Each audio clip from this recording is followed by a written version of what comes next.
Анда дыйкандарыбызды азыр эгип отуруп атат. Бүгүнкү күндө да кызыкчылык абдан жогорку деңгээлге чыга баштады. Эми Аралан районунун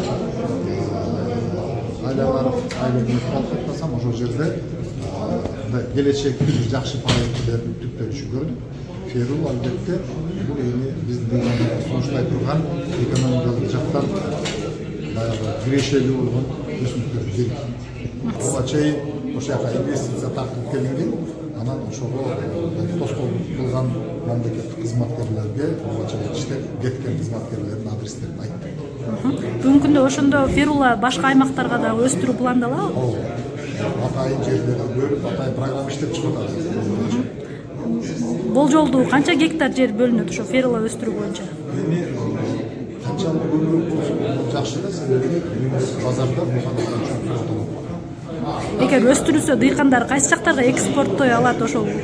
Ага азыр экинчи этап кылып атабыз. Бул жерде Кыргызстандын ичинде Феруланы иштетип, анан экспортко чыгара турган мекемеси бар.